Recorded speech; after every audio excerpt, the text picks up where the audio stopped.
श्री जगदीश प्रसाद गुप्ता छत्तीसगढ़ शासन में chief engineer के पद से रिटायर होने के बाद श्री द्वारिका महाराज स्मृति न्यास के तत्वाधान में श्री द्वारिकाधीश एवं बागेश्वर महादेव मंदिर का वर्ष 2005 में अपने पुत्रों इंजीनियर कुंजन गुप्ता और भुवन गुप्ता के सहयोग से अवंती विहार रायपुर छत्तीसगढ़ में निर्माण करवाया।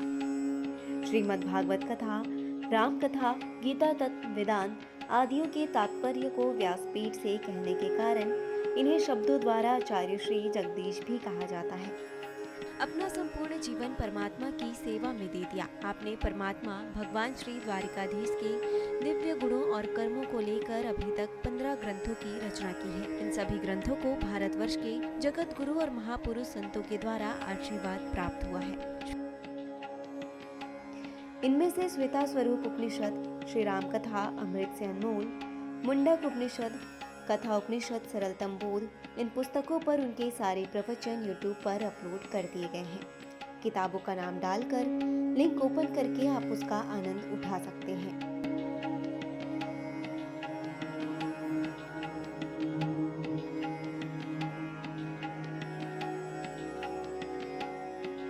उनके ग्रंथ श्रीमद् भागवत और वेदांत सार के चतुर्थ खंड का अष्टम विचार रामलीला का आश्रय का उद्बोधन सुन रहे हैं आप। हरि ओम।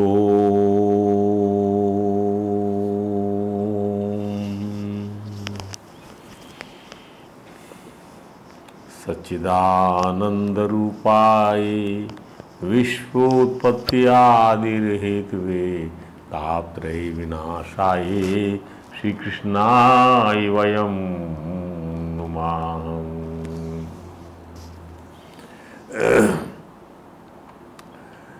पुण्यावत ब्रजभुवो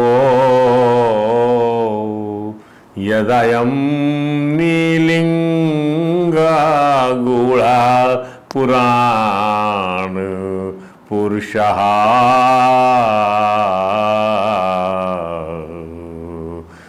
वनचित्रमाल्या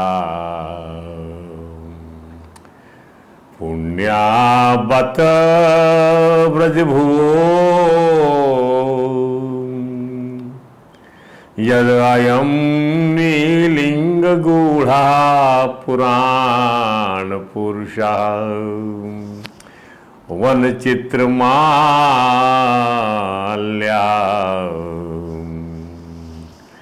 गाचारयन् सबलश्च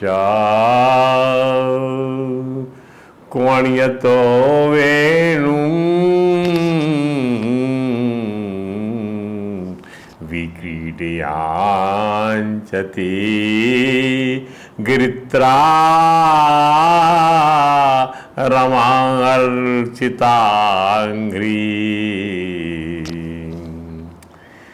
गोप्यः गोप्यस्तपः किं चरत यदमुष्यरूपं लावण्यसारम् असुमूर्धम् अनन्यसिद्धम् दृग्भिः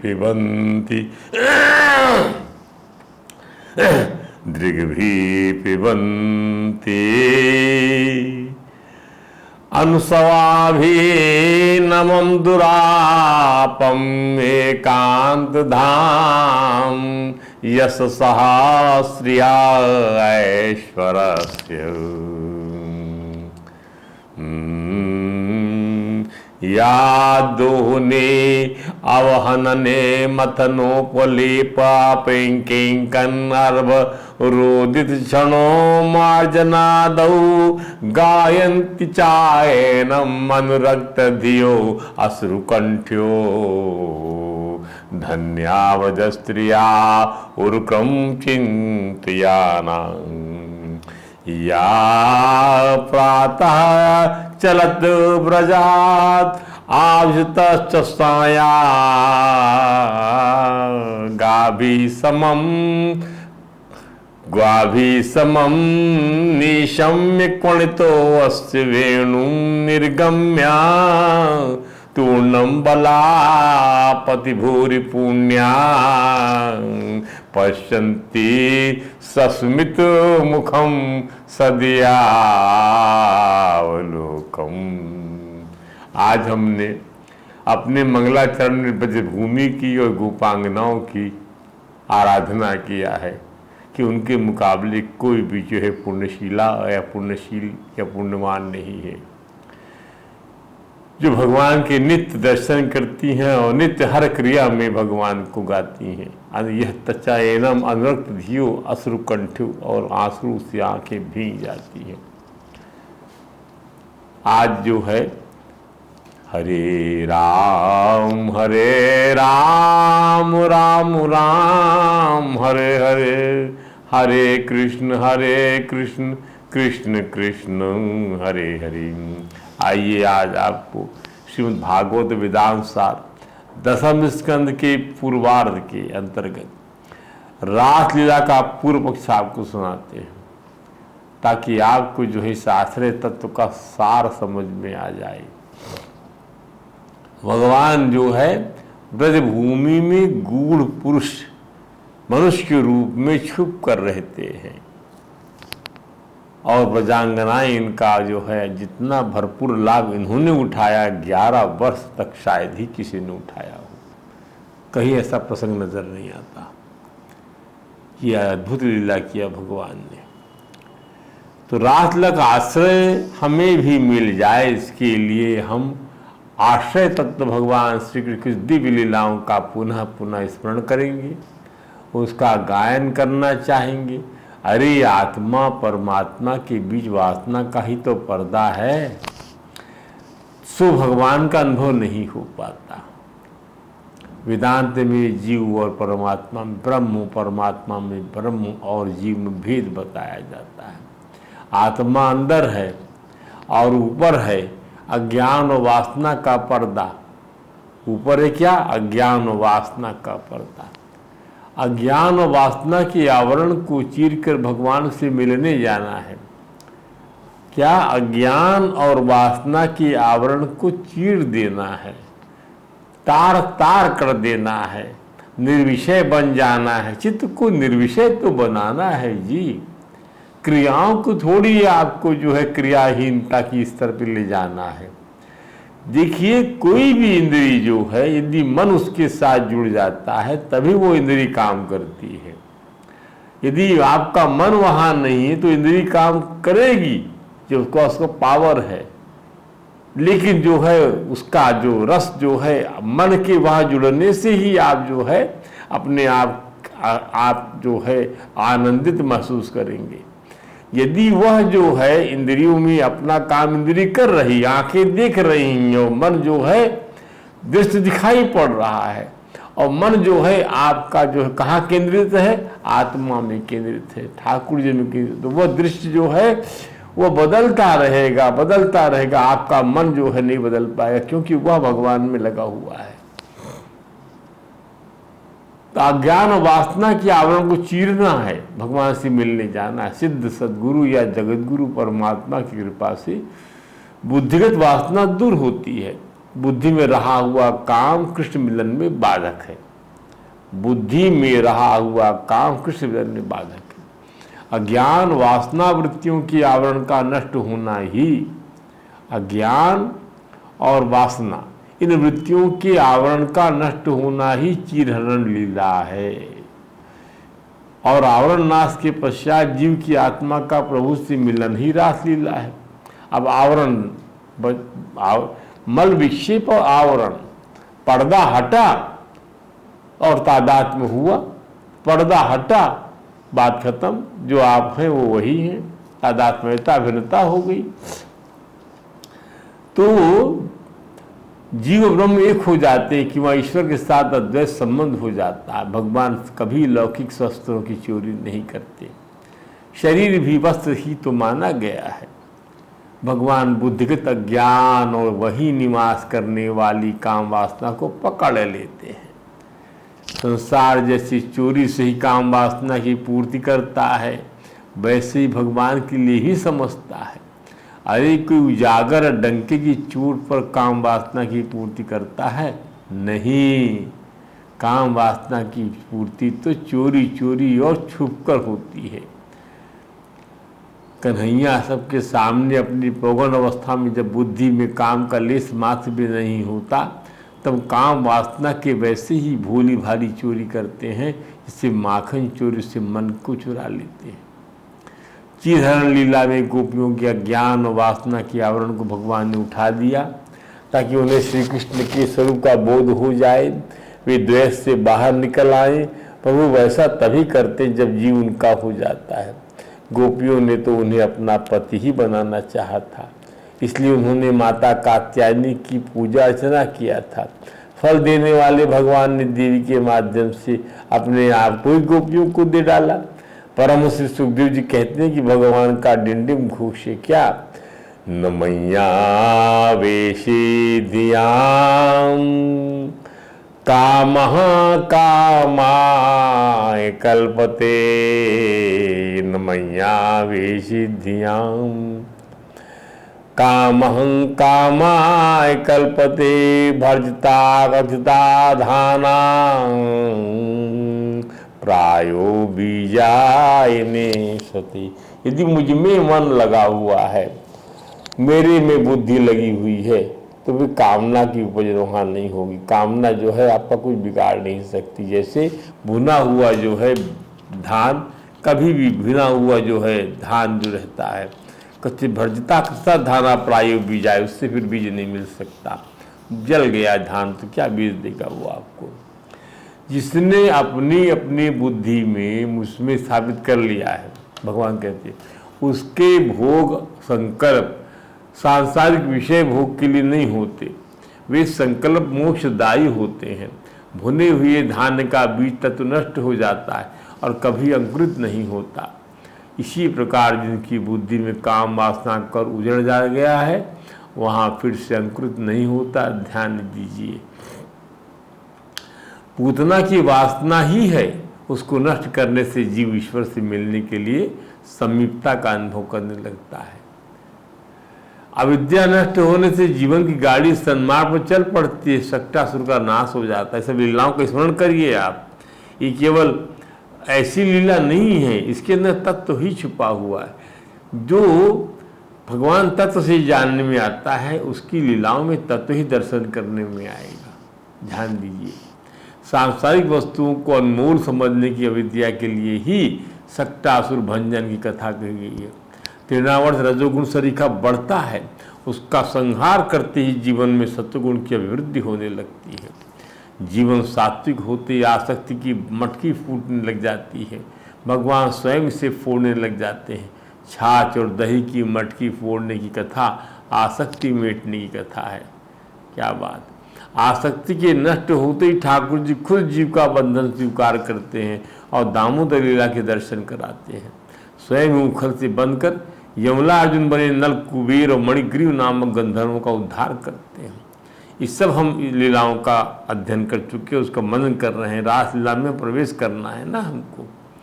भगवान के बंधने से दंभ रूपी बकासुर नहीं बच पाता, पाप रूपी हसुरी मारा गया।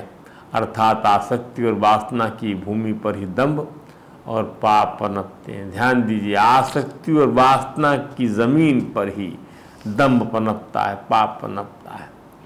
अरे जब भगवान भक्त के अधीन हो गए तो कैसे भक्त दंभ और पाप के अधीन हो सकता है? कदाचित नहीं।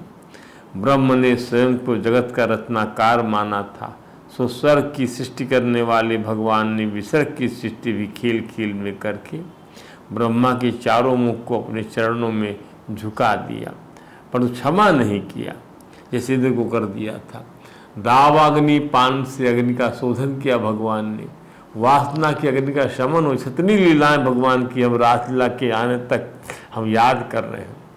काली नाग का उद्धार किया, अहंकार के सहस्त्रों फनों को कुचल डाला ठाकुर जी ने, ताकि यमुना के जल में उनकी अमृतमय रासलीला के परिप्रेक्ष्य में किसी भी विष्णु माँ अहंकार का लेस भी ना रहे। भगवान ने वेणुगीत के नाद से परब्रह्म की उपासना का मार्ग दिखाया। परब्रह्म भगवान का अंतर जीवों के लिए है, वेदांतियों के लिए है। परंतु गोविंद चरणों के अनुरागियों के लिए सभी कुछ श्री कृष्ण ही है, वहाँ कोई अंतर नहीं है।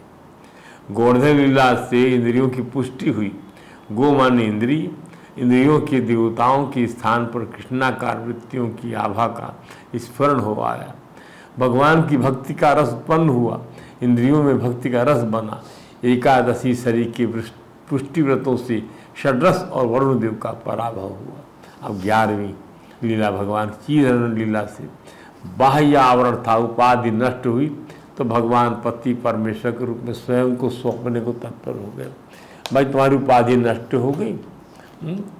जिस प्रकार वस्त्र देह को ढकता है उसी प्रकार वासना और अज्ञान आत्मा को ढक लेते हैं और परमात्मा को दूर रखते हैं। जब तक वासना और अज्ञान का आवरण दूर नहीं हो पाता, जब तक वासना, तब तक श्री कृष्ण से मिलना असंभव है। ध्यान दीजिए, जब तक वासना और ज्ञान का आवरण, the wheel of lust and ignorance are not turn, you can not meet the Thakur ji. एक बात और, वस्त्रहरण लीला या चिरहरण लीला बुद्धिगत वासना, बुद्धिगत अज्ञान को उड़ा ले जाने की लीला है। ये सब जो लीलाएं हैं बुद्धिगत अज्ञान को, बुद्धिगत बुद्धि में वासना जम जाती है। वासना और अज्ञान रूपी वस्त्र बहु मिलन में बाधक है। इंद्रियों में स्थित काम को हटाना सरल है, किंतु बुद्धिगत काम को निकाल बाहर करना बड़ा कठिन है।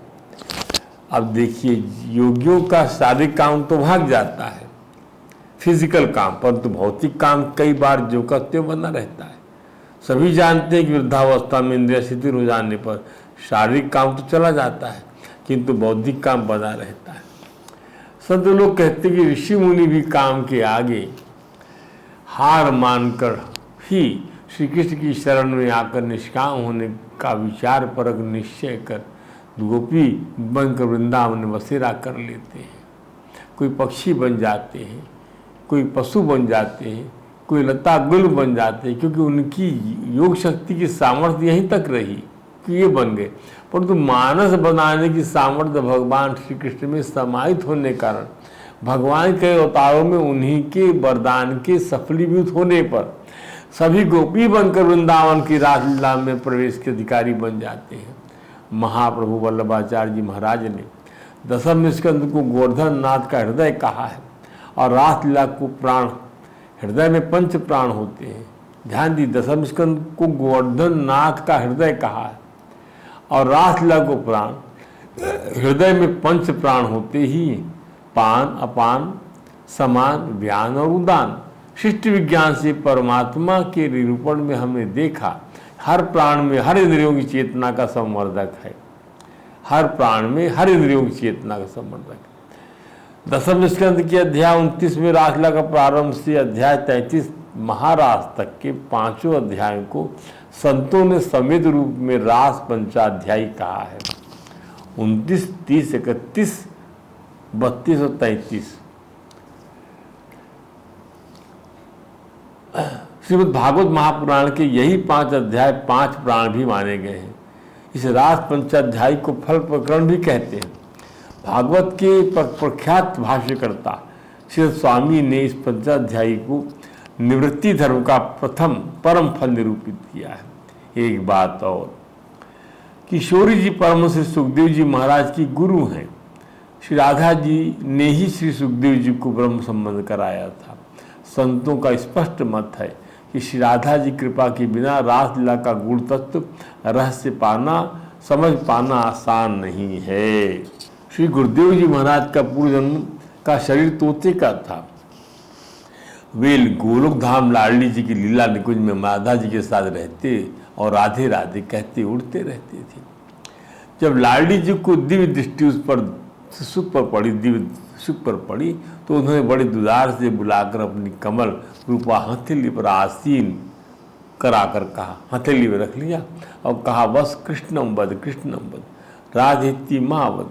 बेटा कृष्ण किस रटा कर, श्री कृष्ण ही तो हैं और सबके जनक तेरे, उन्हीं का कीर्तन किया कर। श्री राधा जी जब इस प्रकार सुख को दीक्षा दे रही थी तभी श्री कृष्ण वहाँ पधारते हैं। नारद भक्ति सूत्र में श्री राधा जी को आद्य संयोजिका और आह्लादिका शक्ति कहा गया है। बिछड़े हुए जीवों को वह श्री कृष्ण से मिला देती हैं। इसी कारण वृंदावन में महात्माओं सहित सभी ब्रजवासी राधे राधे बोलते हैं। धन्य वदंतो राधे राधे, मिले तो राधे राधे, विदा हुए तो राधे राधे। राधा जी श्री कृष्ण की आत्मा है और श्री कृष्ण हम सभी की आत्मा है। राधा जी कृपा होने पर जीव भगवान के दर्शन पा सकता है। उनकी कृपा ही जीव को प्रभु से मिलाती है।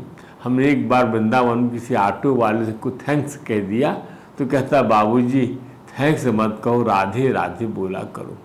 उसकी सीख ने हमें अभिभूत कर दिया, चेतना ने हमें।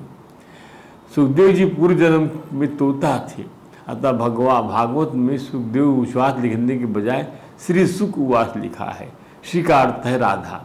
श्री सुख की गुरु श्री जी हैं और शिष्य सुखदेव जी हैं। इस प्रकार गुरु से दोनों ही इसमें शामिल हैं। वैसे भी हर किसी के नाम के आगे सम्मान देने के लिए ही तो जो श्री लगाया जाता है, वही तो जगदीश्वर की आत्मा का ही तो सम्मान प्रतीक है। परंतु यह उल्लेखनीय है कि भागवत में अन्य किसी के नाम के आगे श्री शब्द का उपयोग नहीं किया गया है। ब्रह्मोवाच व्यासोवाच गोप्या ऊचू ऐसा ही लिखा गया। यहाँ तक कि व्यास जी के नाम के आगे भी श्री विशेषण नहीं है।